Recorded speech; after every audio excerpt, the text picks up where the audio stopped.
Tantor Audio presents Falling for the Backup by Toni Aleo. Narrated by Lucy Malone. Chapter 1. Yeah, the meeting went fine, Dad. I feel good about it. Jordan Ryan hustled through the Buffalo Niagara International Airport, heading to the terminal where he'd catch his flight back home to Nashville, Tennessee. It had been a long day. He'd flown out that morning to meet with the Rangers and the Sabres NHL hockey teams. Both appointments, though stressful, were over before lunch. Now, late in the day, he was hungry, tired, and a little anxious. Based on the interviews, it seemed that neither team wanted him, which he knew he couldn't share.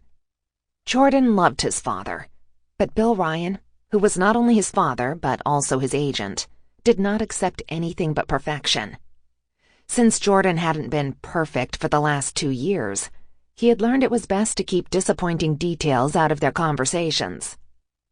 Good, I'm glad. So you'll fly home for the game tomorrow, take a break, another home game, then to Carolina for a meeting with the Ice Cats? Bill Ryan asked. Yeah, Jordan said, as he arrived at the departure gate and took the first seat he found available. Leaning his head back, Jordan closed his eyes and finally began to relax. He hated traveling so much, but right now it was necessary. After tearing the meniscus in his left knee 2 years ago, he went through surgery and rounds of physical therapy. 18 months of rehab later, he was finally able to play again. But because of his long absence, he had been replaced by Tate Otter, who was now considered the best goalie in the league. Fucking A. As a result, Coach Bactor wasn't giving Jordan enough playing time. That is, not until Tate's girlfriend was brutally beaten. When Tate took the much-needed time off from the game, Jordan became the starting goalie. Jordan had missed playing, and being back between the two steel pipes was like coming home. Unfortunately, that was short-lived. His knee had not quite healed, and it went out during the game. Bactor then took him out for good and brought in another backup. Yup. Fucking A. Jordan understood Bactor's concern. Hell, he had been concerned too. But what he didn't understand was why he hadn't played since. He'd had clearance from his doctor for almost 6 months now, and after a little R&R, his knee was fully healed.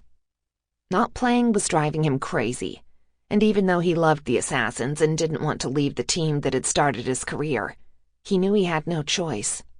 He was never going to get playing time being the backup goalie to Tate Otter. With a defeated sigh, Jordan opened his eyes as his dad continued to talk. Fantastic. I feel good about South Carolina. Be good to have you home. Nashville is my home, Jordan thought. He loved Nashville and couldn't imagine living anywhere else, or playing for another team.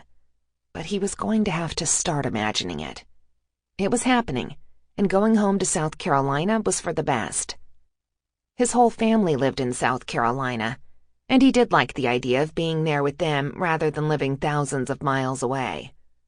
Plus, as a kid, he had always dreamed of playing for the Ice Cats.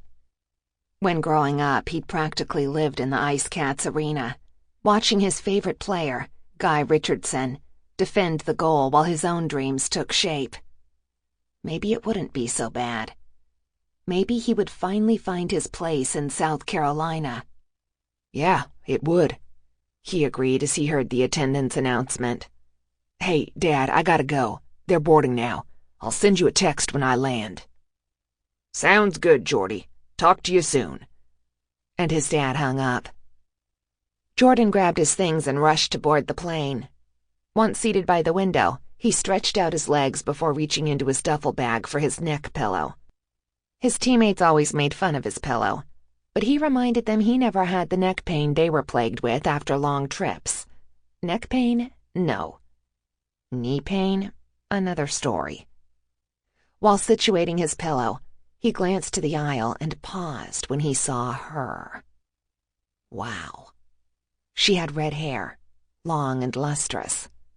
He had the insane urge to smell it, smell her. He had always loved redheads. Sample complete. Ready to continue?